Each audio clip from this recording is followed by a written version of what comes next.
तो यहाँ पर पैराबोला के एमसीक्यू में नेक्स्ट क्वेश्चन पर आ गए हम लोग। ठीक है, तो क्वेश्चन देखिए क्या बोल रहा है, बहुत ही मोस्ट इंपोर्टेंट क्वेश्चन है ये। ठीक है, BBBBI। तो यहाँ पर देखिएगा क्वेश्चन 3 नंबर बोल रहा है, the locus of the points of trisection of the double ordinate of the parabola is.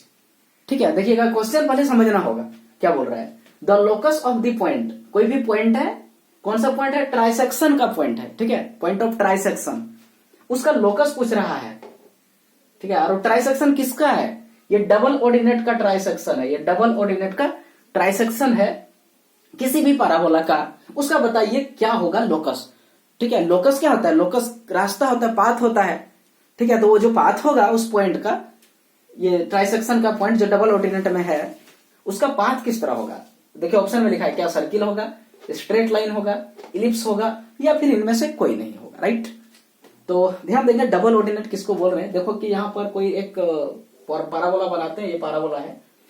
ठीक है, कोई भी रफ फिगर है पैराबोला का, तो यहाँ पर फोकस होता है और यहाँ पर कोई भी एक लाइन ऐसे करके हम खींच देते हैं, इसको हम बोलते हैं डबल ऑर्डिनेट। राइट, और यहाँ पर परपेंडिकुलर होता है, ये कॉर्ड होता है। मतलब डबल ऑर्डिनेट क्या है, कॉर्ड है। राइट, ध्यान रखिएगा, डबल ऑर्डिनेट क्या है, एक कॉर्ड है, एक कॉर्ड है किसका, पैराबोला का, of parabola.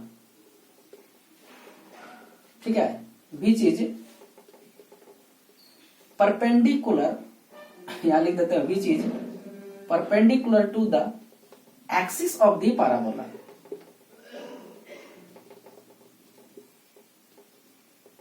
Axis of the parabola, तो पैराबोला के एक्सिस जो होता है, ये एक्सिस है पैराबोला का। ठीक है, इस पर ये परपेंडिकुलर होता है कॉर्ड। देखो कॉर्ड तो कुछ भी हो सकता है, जैसे ये पैराबोला इस तरह का है तो ऐसे भी कॉर्ड हो सकता है। राइट, कॉर्ड जो है ऐसे करके भी कॉर्ड हो सकता है। ठीक है, लेकिन यहां पर क्या बोल दिया गया है कि वो डबल ऑर्डिनेट है, और डबल ऑर्डिनेट जो है वो किस तरह कॉर्ड है, ये परपेंडिकुलर होता है एक्सिस पर। ठीक है, ये कॉन्सेप्ट है यहां पर। तो ध्यान रखिएगा कि ये डबल ऑर्डिनेट है, मान लो ये ए बी जो है डबल ऑर्डिनेट है, यहां लेट कर लिया, let A B is double ordinate, double ordinate. ठीक है, ध्यान रखेंगे डबल ऑर्डिनेट इसलिए कि आधा ऊपर है और आधा नीचे है, सेम टाइप का। ठीक है, इसलिए डबल ऑर्डिनेट है। अब देखो यहां पर, तो ये है, और इसी में पॉइंट है, ट्राइसेक्शन है, पता ना, एक लाइन है यहाँ पर ए बी मान लो, इसका हम ट्राइसेक्शन बनाएंगे तो इक्वल पार्ट में दो जगह यहाँ काट दिया मैंने, तो 3 टुकड़ा देखिए बराबर बराबर मिला यहां से यहां तक। मान लो ये पी क्यू काटा, तो यहाँ पर ए से पी तक का मिला, और पी से क्यू तक का मिला, और क्यू से बी तक का मिला, ये जो 3 टुकड़ा मिला, इसी को हम बोलते हैं ट्राई सेक्शन, है ना, इक्वल 3 भाग। ओके, ये ध्यान रखिएगा, ये इक्वल है सब, इसी को बोलते हैं हम लोग ट्राइसेक्शन, बाइसेक्शन, ट्राइसेक्शन। ठीक है, ये सब हम लोग स्ट्रेट लाइन में पढ़ चुके हैं सारी चीजें। तो देखो यहां पर भी उसी तरह हम एक पॉइंट मान लो, यहां पर पी मान लेते हैं, यहां मान लिया कुछ पॉइंट, और एक यहां मान लिए, ये पी हो गया और ये क्यू हो गया। ठीक है, इसी तरह यहां पर क्या है, ए से पी तक का जो वैल्यू है, ये ए से पी तक का जो वैल्यू है वो बराबर है पी से क्यू तक का वैल्यू, और क्यू से लेकर के बी तक का वैल्यू यहाँ पर क्या है, इक्वल है। ठीक है, मतलब कहने का कि ये बराबर है ये इसके साथ और इसके साथ। ठीक है, ये बराबर है, ये ध्यान रखिएगा। ठीक है, यही ट्राइसेक्शन है, और इसी पॉइंट का यहाँ पर हमें निकालना है लोकस क्या होगा। जो पॉइंट है ना पी और क्यू, पी क्यू 2 पॉइंट है, ये ना ट्राइसेक्ट कर रहा है इस लाइन सेगमेंट को, दैट इज ऑर्डिनेट डबल को। तो इसी का निकालना, यहाँ पर मान लेते हैं कि पी का कुछ कोऑर्डिनेट है, और इसका कोऑर्डिनेट को एच के मान लेते हैं। राइट, लेट कर लिया, एंड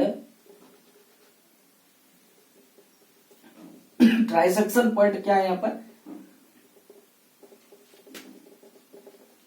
ट्राइसेक्शन जो पॉइंट्स है आर पी एंड क्यू है। राइट, ये ध्यान रखिएगा, है ना, ये समझने में ही जो टाइम लगेगा थोड़ा बहुत, लेकिन अगर आप कॉन्सेप्ट सही है तो तुरंत बना सकते हैं आसानी से। अभी देखिए ये लिखिए, हम थोड़ा सा क्या हुआ कि इसका हम क्या कर रहे हैं, एक्सप्लेन कर रहे हैं, इसलिए यहाँ पर लिखना पड़ रहा है, टाइम लग रहा है। लेकिन पहले से समझा होता तो ये सारी चीज नहीं करेंगे, डायरेक्ट हम उसका पर काम करेंगे कैसे हम इसको निकालेंगे, राइट। तो देखो रिलेट कर लेते हैं यहाँ पर जो कोऑर्डिनेट है, कोऑर्डिनेट्स ऑफ पी आर, तो इसको क्या मान लेते हैं, एच के मान लेते हैं, के का कोऑर्डिनेट, राइट।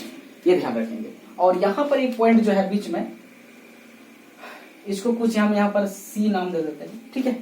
हम सी नाम दे देते हैं, कहाँ पर, एक्सिस में जो ये कटा हुआ है ना परपेंडिकुलर पॉइंट, इस जगह, ठीक है। और ये जो है ना सी जो है पी और क्यू का मिड पॉइंट होगा, है ना। यहां लेट कर लिया, लेट ए पॉइंट सी, यहां पर लिख देते हैं डायरेक्ट कि यहां पर लेट कर लेते हैं सी बी मिड पॉइंट,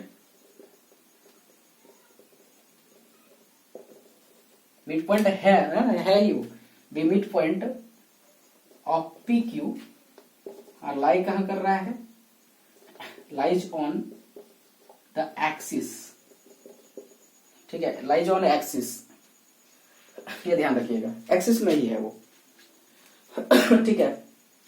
तो ऐसा कंडीशन में अगर हम बात करें तो, और यहां पर मान लो कहीं पर ओरिजिन है, ठीक है, इसका जो है ना, मान लो कि ये ओरिजिन है, ये वाला पार्ट ओरिजिन है, ये वर्टेक्स जो है ना इसका, मान लो ये 0 0 से इसका वर्टेक्स पार हो रहा है, तो ऐसे वाई एक्सिस हो जाएगा, और ये जो है एक्स एक्सिस ही इसका एक्सिस हो जाएगा, राइट।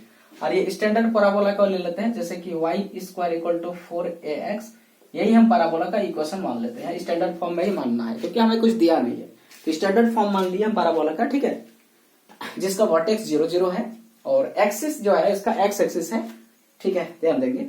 और ठीक है,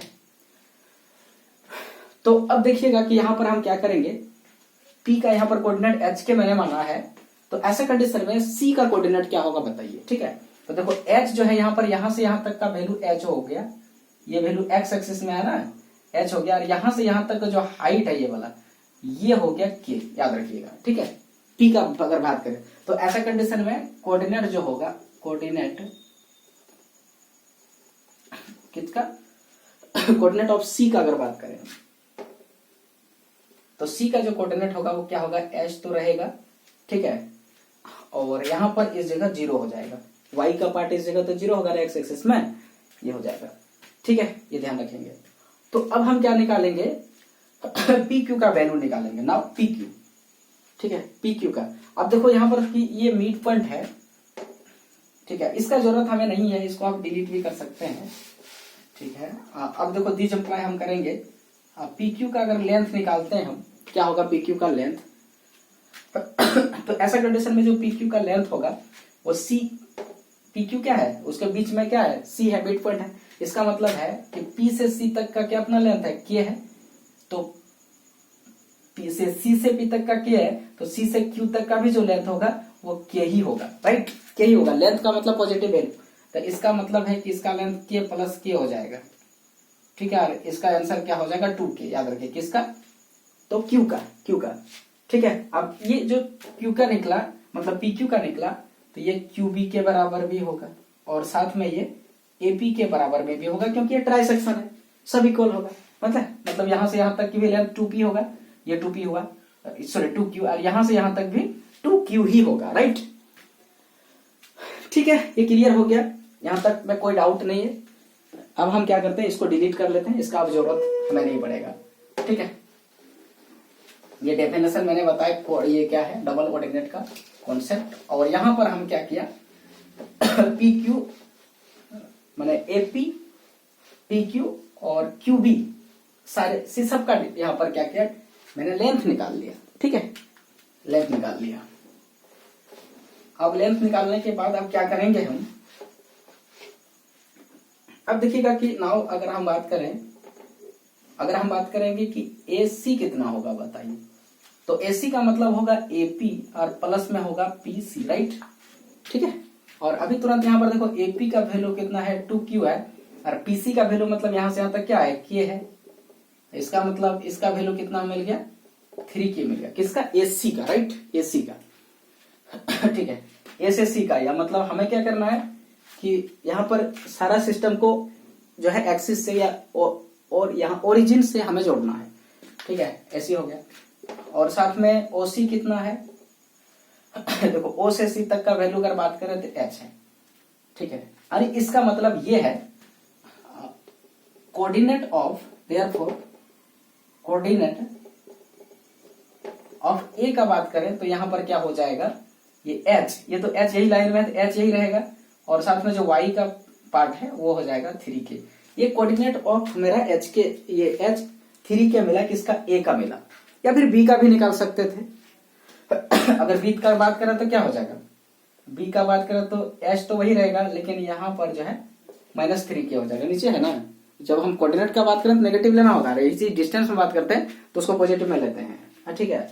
और यहाँ ध्यान दीजिएगा कि के जो है यहाँ पॉजिटिव नंबर है यार, एच भी जो है ये पॉजिटिव नंबर है, ठीक है, ध्यान दीजिएगा। तो अब देखिएगा क्या बोलेंगे कि यहाँ पर हम के का कोऑर्डिनेट क्यों निकालें, ठीक है। तो के का कोऑर्डिनेट, सॉरी ए का कोऑर्डिनेट क्यों निकाले, तो ए का कोऑर्डिनेट निकालने का मेन मेरा मुद्दा ही है कि ये पाराबोला में लाई करता है। मतलब कहने का मतलब पाराबोला में लाई करने वाला एक पॉइंट का कोऑर्डिनेट निकालना पड़ेगा, और यही डबल ऑर्डिनेट में भी ये लाई कर रहा है। देखो ये डबल ऑर्डिनेट और पाराबोला दोनों में लाई कर रहा है, बी भी कर रहा था, बी का भी आप यूज कर सकते हैं, या फिर ए का। मैंने ऐसा पॉइंट जो पाराबोला में लाई करता है और उस ऑर्डिनेट के एंड पॉइंट में भी लाई करता है, हमें ये दोनों इंटरसेक्शन में निकालना पड़ेगा पॉइंट, है ना। मतलब इस तरह का क्वेश्चन जब भी देता है हमें हर हालत में कहां पर जाना है, तो ऐसा पॉइंट का कोऑर्डिनेट निकालना है जो पाराबोला और उस जो ऑर्डिनेट है वो दोनों के इंटरसेक्टिंग पॉइंट में लाई करता है, राइट। तो ऐसा कंडीशन में हम इसका क्या मिल गया, एच और 3k मिल गया यहाँ पर, है ना। और ये लाई करता है पाराबोला में, इस पाराबोला में, तो इसका जो कोऑर्डिनेट है ये क्या करेगा, इस पाराबोला को सेटिस्फाई करेगा, और इसमें हम इसको पुट करके कैलकुलेशन कर देंगे, और जो मेरा आंसर आएगा वही जो है इस ट्राई सेक्शन का लोकस होगा, क्योंकि हमें सारा सिस्टम को HK में करना है ना। HK में इसको कर दिया, देखो HK में H और K, अब K का वैल्यू 3 टाइम्स वगैरह कुछ भी हो तो कांस्टेंट वैल्यू है, तो ठीक है। या फिर इसमें भी कर सकते थे, ये भी लाई करेगा, दोनों एक ही चीज है, दोनों से एक ही आंसर आने वाला, दूसरा नहीं, ठीक है। अब यहां तक समझ में आया, ये ए का कोऑर्डिनेट निकल गया। अब हम क्या करते हैं, आगे प्रोसेस को जो है फॉरवर्ड करते हैं इसको, ठीक है। क्या होगा देखिए आंसर,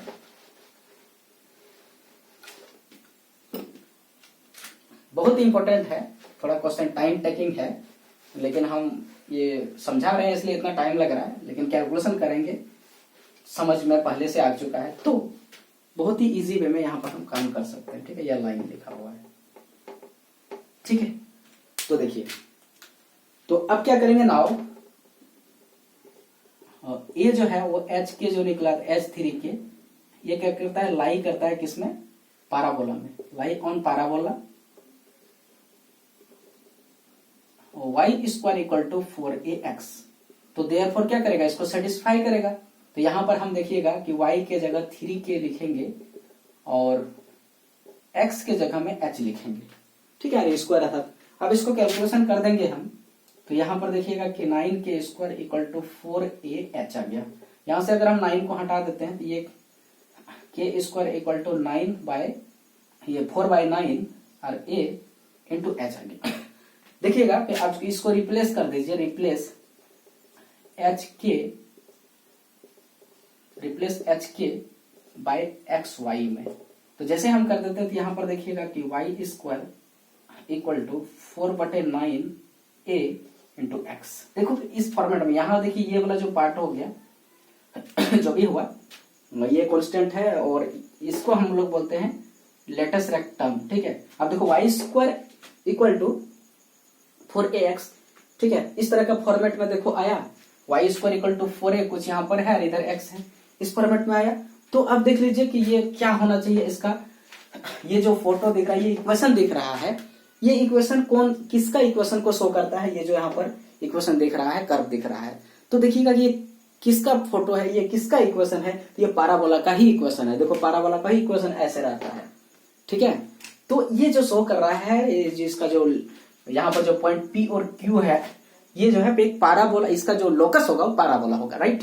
मतलब कहने का इसका जो फोटो बनेगा कहीं पर ऐसे करके ऐसे करके ऐसे करके फोटो बनेगा, ऐसे करके, और ये पाराबोला ही होगा। तो इसका मतलब है कि यहाँ पर सर्किल, स्ट्रेट लाइन, इलिप्स नहीं, यहाँ पर इसका आंसर हो जाएगा D नंबर में नॉन ऑफ दीज, राइट। तो आंसर क्या होगा, पाराबोला। ये पाराबोला आंसर होगा इसका। पाराबोला भी ऑप्शन में दे सकता था तो वही मारते हैं हम लोग। तो आंसर इसका क्या हो जाएगा, पाराबोला। ठीक है, तो देखिएगा कि इस तरह क्वेश्चन भी दे सकता है जो बहुत ही मोस्ट इंपोर्टेंट है एमसीक्यू के लिए, टीचिंग एग्जाम और साथ में बोर्ड एग्जाम के लिए, एंट्रेंस एग्जाम ऑफ इंजीनियरिंग के लिए। तो और भी क्वेश्चन इसी तरह हम मजेदार क्वेश्चन देते रहेंगे, आप बने रहिए चैनल पर।